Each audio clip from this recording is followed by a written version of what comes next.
오늘 가르침은 예루살렘 성전 파괴 예언부터 시작합니다. 네, 제자들이 갈릴리 시골에 있다가 예루살렘에 와서, 예루살렘 그것도 이제 시온산의 산 꼭대기에 이게 성전이 있지 않습니까? 아주 성전을 방문한 제자들이 대리석 그리고 큰 거석, 이 돌로 쌓아올린 성전과 망대들을 보면서 이제 감탄을 시작했습니다. 마치 이제 새 집에 집들이 가면은 칭송하지 않습니까? 어머, 거실 너무 넓다. 어머, 벽지 참 예쁘다. 막 이렇게. 하여튼 이제 제자들이 화려한 성전 건물과 거기에 세련된 옷을 입고 폼나게 일하는 제사장들을 너무 부러워하면서 눈에서 하트가 뿅뿅뿅 나가는 거예요. 어머, 부럽다. 이렇게. 너희가 이 모든 것을 보지 못하느냐? 내가 진실로 너희에게 이르노니 돌 하나도 돌 위에 남지 않고 다 무너뜨려지리라. 이 말씀은 이제 새 집에 집들이 갔는데 이 집 물 새겠는데? 겨울에 춥고 여름에 덥겠는데? 이렇게 좀 약간 찬물 끼얹는 이제 그런 말인 겁니다. 성전이 무너진다? 유대인들에게 성전이 무너진다고? 이게 유대인들 놀라 까무라칠 일입니다. 너무나 신성하게 여기기 때문에 어마어마한 물자와 인력을 투입해서 예수님 당시에는 36년간 성전을 증축을 하고 있었습니다. 거대한 돌로만 지은 것이 아니고요. 곳곳에 금, 은, 황동 장식을 막 갖다 바르다시피 한 겁니다. 그런데 이것들이 다 불타고 약탈당하고 결국은 돌 위에 돈을 하나도 남지 않고 무너지는 재앙을 겪게 된다는 겁니다. 예수님의 말씀은 완전히 성취되었습니다. 약탈과 방화로 전부 무너지고 지금은 그 서쪽 벽, 이게 통곡의 벽이라는 그 이름으로 덩그러니 남아 있습니다. 성전 파괴 예언은 예수님이 오늘 말씀하시는 이 종말론 있잖아요. 이 종말론의 진실성을 보여줍니다. 성전 파괴 예언을 믿었던 사람과 믿지 않았던 사람 당시에 그 사람들의 운명이 갈렸거든요. 성전에서 이제 오늘 말씀처럼 산으로 도망치라 이 말씀 믿고 도망친 사람은 살았고, 성전에 몰려가서 성전에서 이제 이게 이곳이 안전할 거야 라고 생각했던 사람은 무너져 내린 돌과 함께 전부 멸망했습니다. 그러니까 오늘 이 종말론도 믿는 자들과 믿지 않는 자들의 운명이 갈릴 것입니다. 제자들은 예수님의 말씀을 진지하게 받아들이고 두 가지를 질문한 겁니다. 종말의 시기와 징조가 무엇이겠는가 물었습니다. 징조는 이제 한 두 가지 정도로 징조가 이제 정리가 됩니다. 미혹이 많다는 거 하고 사랑이 식어진다. 이렇게 두 가지로 종말의 징조 두 가지로 정리가 됩니다.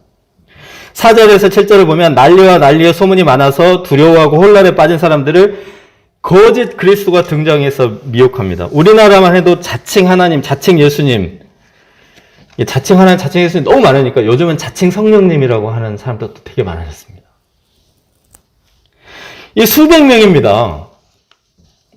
예수님이 경고하십니다. 너희가 사람의 미혹을 받지 않도록 주의하라. 우리가 거짓 그리스도라고 우습게 볼 수 없습니다. 미혹이라는 것은 사람의 지혜와 판단력으로는 분별을 못합니다. 이제 불과 한 4년 됐나요? 4년, 5년? 12월 24일 성탄절 이브에 북한이 전쟁을 일으킨다. 이렇게 미혹해서 어떤 여자분이 미혹해서 많은 사람들이 추종했습니다. 그래서 이제 이분의 논리가 뭐냐면 해외 방주를 마련해야 한다고 집과 재산을 그래서 다 바치고 이민까지 했습니다. 보통 방주라는 표현을 써가지고. 근데 전쟁은커녕 도발도 못 쳤어요. 근데 그때 이제 추종한 사람들이 막 바보들인 거야. 아니. 사회적인 지위가 있는 분들이 꽤 많습니다. 미혹은 사람의 지식으로는 어림도 없고 진리이신 하나님의 말씀으로만 분별이 됩니다. 또 한 가지 징조는 뭐라고 그랬죠? 사랑이 식어진다. 사랑이 식어진다. 네, 이 말씀에 주목을 하면 좋겠습니다. 불법이 성함으로 많은 사람의 사랑이 식어지리라. 근데 사랑이 식어지는데 왜 예수님을 믿는 자들이 미움을 받습니까? 예수님이 사랑이시기 때문입니다. 성경에는 온통 사랑 이야기로 가득합니다. 죄 많은 인간들에 대한 하나님의 사랑의 메시지. 그런데 이제 진짜 사랑은 진리와 함께하는 사랑입니다. 그러니까 사랑이 식어진다는 건 막 사랑이라는 그 형태가 없어지는 게 아니라 이제 진짜 사랑이 없어진다 그런 말입니다. 거짓 사랑이 많아진다. 불법과 함께하는 사랑, 사이비 사랑, 음행과 쾌락이 성행한다. 이거 다 사랑으로 포장하잖아요. 이런 거짓 사랑이 많아지면 참사랑, 그리스도의 참사랑이 미움을 받습니다. 그러니까 정말 징조 두 가지를 종합해보면 사이비 메시아와 그 다음에 사이비 사랑이 성행합니다. 지진과 기근과 전쟁 등이 많아지면서 사람들이 마음이 가난해져서 하나님께로 돌아오는 사람도 조금은 있습니다. 조금은 있어요. 근데 사이비로 몰려가는 현상이 훨씬 더 많아진다고. 그러므로 예수님은 경고하십니다. 사람들의 미혹을 받지 않도록 주의하라. 예수님의 말씀에 집중하라. 이런 말입니다. 이런 징조들이 있고요. 그 다음에 시기는 언제입니까? 일단 이제 위와 같은 징조들이 나타나도 그것은 끝이 아니라고 했습니다. 8절을 보시면 이 모든 것은 재난의 시작이니라 했습니다. 이 말이 뉘앙스가 다양한데요. 재난의 시작에 불과하다라는 뜻이기도 하고 이제 더 큰 것이 온다는 거죠. 시작에 불과하니까. 그리고 이제 시작했으니까 반드시 끝이 온다는 뜻이기도 합니다. 말하자면 예수님의 때부터 이 세상에 완전히 세상이 끝날까지 재난이 계속된다 하는 말입니다. 지속되는 재난들은 우리에게 종말이 온다, 세상에 끝이 있다라는 사실을 계속 알려주는 경고음 역할을 합니다. 그러면 이제 그 끝은 언제 옵니까?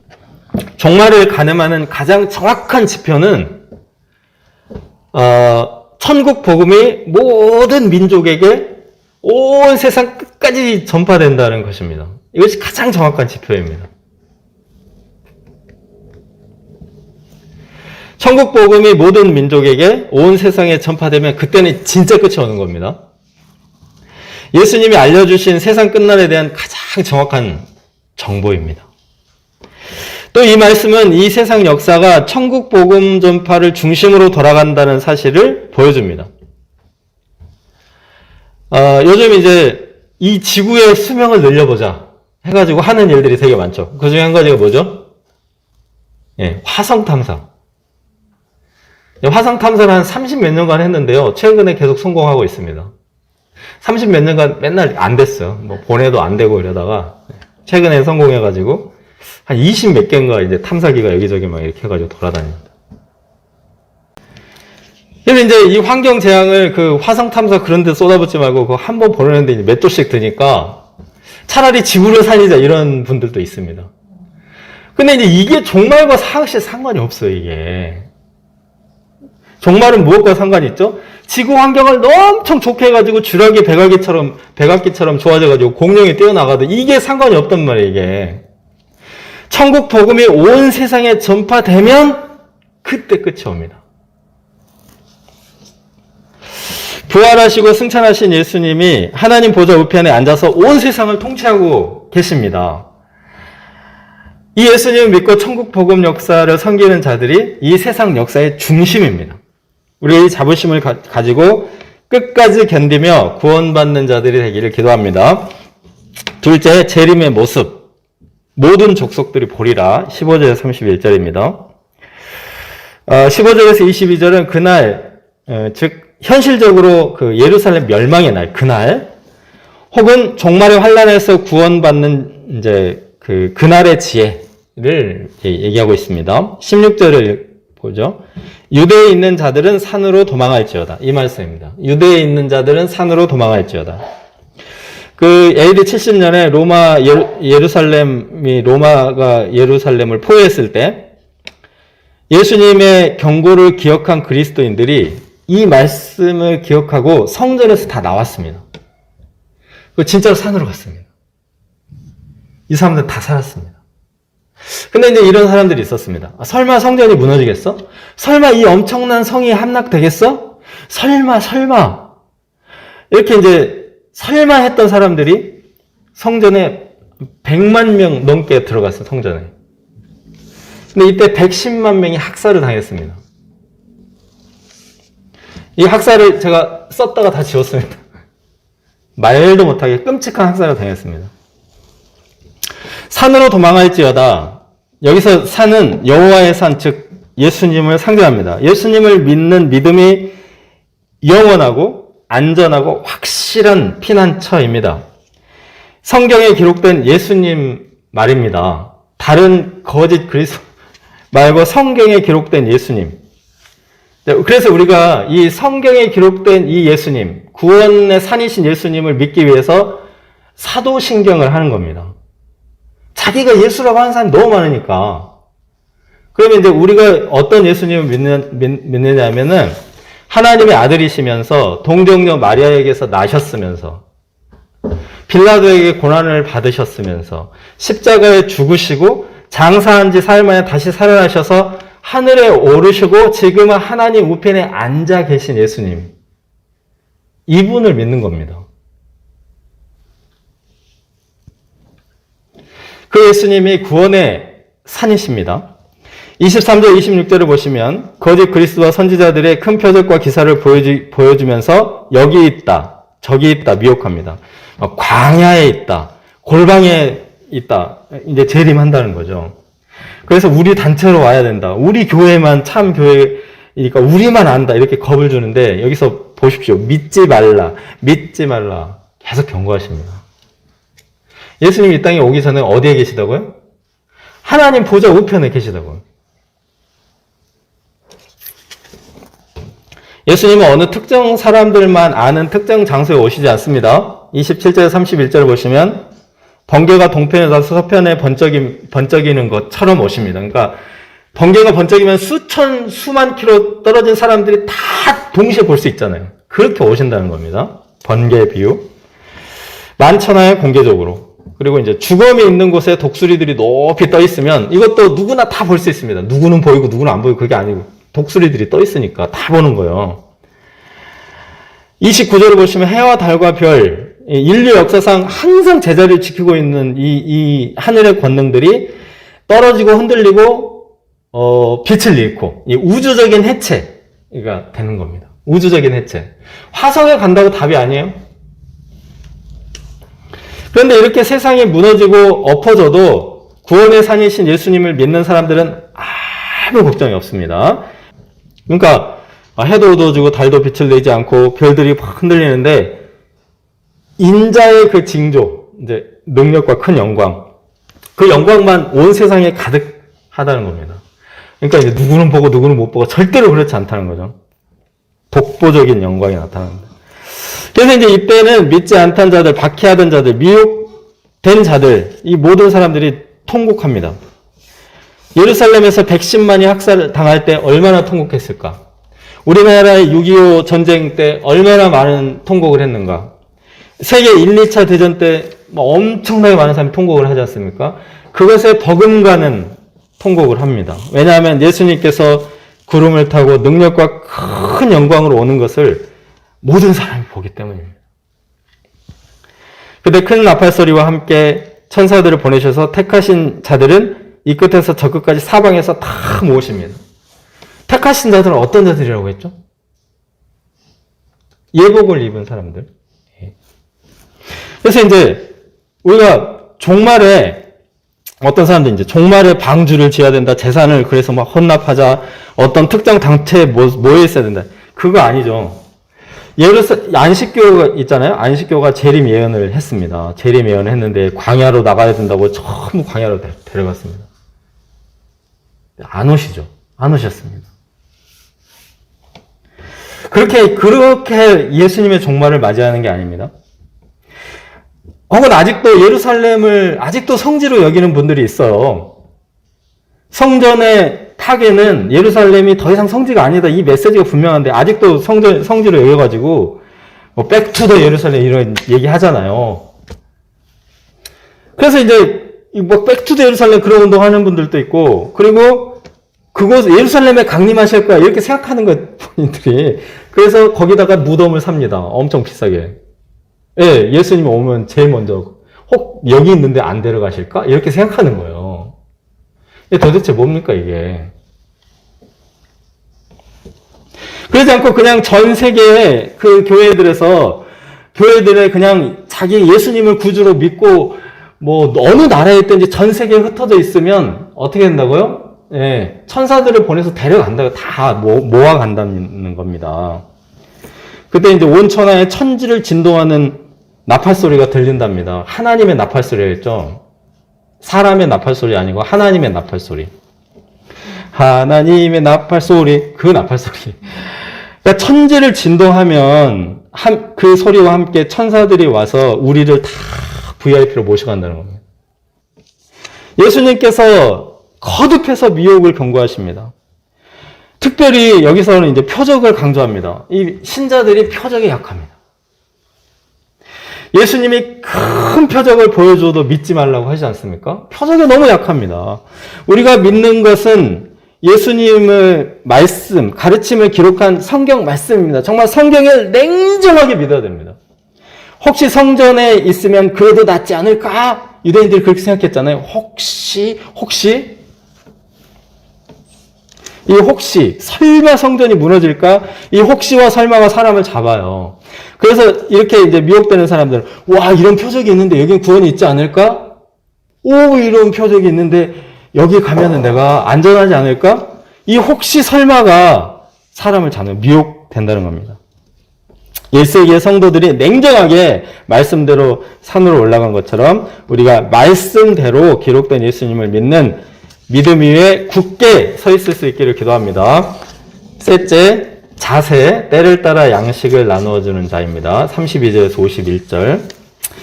그 32절에서 41절까지는 깨어 있으라 이렇게 말씀합니다. 34절을 보시면 이 세대가 지나가기 전에 이 일이 다 일어날 것이므로 깨어 있어야 합니다.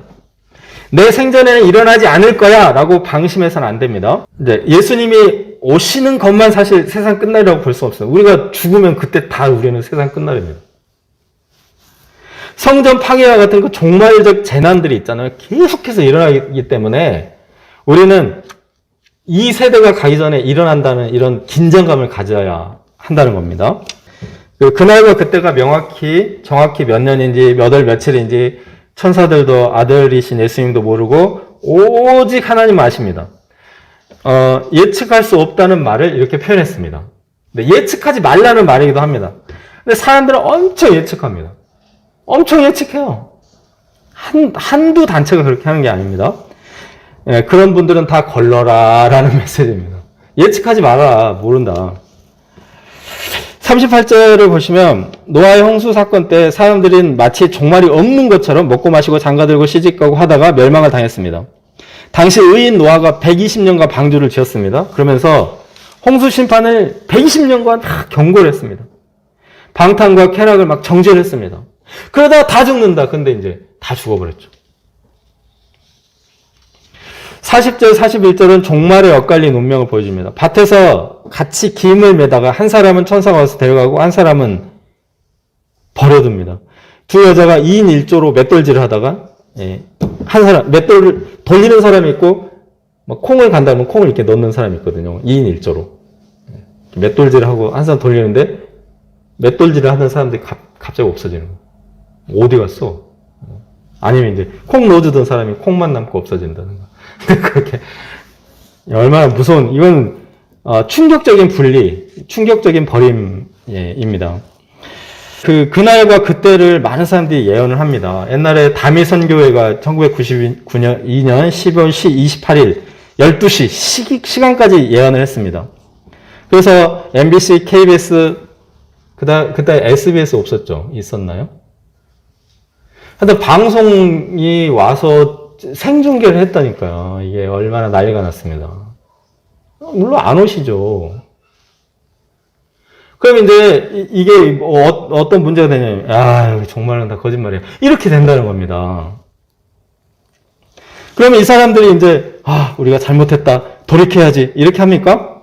이 사람들이 전부 큰 믿음 교회로 몰려갔습니다. 거기서 또 종말론을 가르치고 있어요. 또 표적 보이고 예언한다고 하고 있다는 겁니다. 그냥 이 사람들 그냥 사기꾼들입니다. 저는 정말 이런 분들에게 이 종말론으로 하지 말고 주식하라고 추천하고 싶어요. 예언을 그렇게 잘하면 사실 주식은 5분 후만 예언해도요. 떼부자 될 수 있거든요. 비트코인은 한 1시간만 예언하면요. 정말 평생 먹고 살 수 있는 돈을 다 벌 수 있습니다. 완전 사기꾼들이에요. 예수님은 분명히 말씀하십니다. 그날과 그때는 아무도 모르나니 하늘의 천사들도 아들도 모르고 오직 아버지만 아시느니라. 그날과 그때를 안다고 하는 자들, 예언했던 전적이 있던 이 안식교, 여호와 증인 엄청 많습니다. 우리나라 대부분 예언한다고 하는 자들, 이 사람들 전부 이거 예언해요. 그러므로 43절을 보시면 예수님의 재림은 마치 도둑이 오는 것처럼 예측할 수 없습니다. 그럼 어떻게 해야 합니까? 평소에 문단속을 하는 것처럼 깨어있어야 합니다. 근데 이 깨어있다는 게 문고리만 꽉 잡고 있는 그런 깨어있음이 아니고 문단속하고 그 다음에 그 집안에서 자기 삶을 살아가는 겁니다. 네, 47절에 보면은 주인은 청지기에게 모든 소유를 맡기고 멀리 여행을 갔거나 볼일을 보러 갔었어요. 그러니까 주인이 없는 집에서 이 청지기는 이제 권한이 막강합니다. 근데 이제 그가 할 일은 주인이 언제 오시든지 이제 그 집 사람들에게 때를 따라서 양식을 잘 나눠주는 것입니다. 그런데 이 막강한 권한을 가지고 주인 행세를 하면서 동료들을 막 때리고 괴롭히고 이제 갑질을 하다가 주인이 오시면 그 막강한 권세만큼이나 엄히 때릴 것입니다. 이 종말을 기다리는 깨어있는 자세란 하나님이 우리에게 맡기신 사명을 성실하게 감당하는 것입니다. 종말이 언제인가? 종말 징조가 저게 맞는가? 이런 거는 종말에 대한 좋은 이제 태도가 아닙니다. 사명감을 가지고 가정을 돌보고, 사명감을 가지고 직장 일을 감당하고, 사명감을 가지고 천국 복음을 전파를 감당하는 것이 깨어있는 자세입니다. 주인이 올 때 그 종이 이렇게 하는 것을 보면 그 종이 복이 있으리로다. 여러분, 종말의 징조와 시기를 성경적으로 정확하게 아셨습니까? 종말론은 우리가 종말론 공부를 하면은 약간 비유로 하자면 찬물을 끼얹는 것과 같습니다. 성전의 건물들에 막 감탄하고 그 안에 세련된 제사장들을 부러워하는 그 제자들의 부푼 마음에 예수님이 찬물을 쫙 끼얹었잖아요. 이 세상에 쾌락에 젖어 있거나 이 세상에 대한 어떤 지나친 기대와 소망에 부풀어 있는 자들에게 종말로는 찬물을 한번 싹 끼얹어줍니다. 오늘 말씀이 우리에게 약간의 찬물이 되기를 기도합니다. 이제 다시 깨어서 우리에게 주신 사명을 신실하게 감당하며 미혹되지 말고 다시 오실 예수님을 기다리는 자들이 되기를 기도합니다.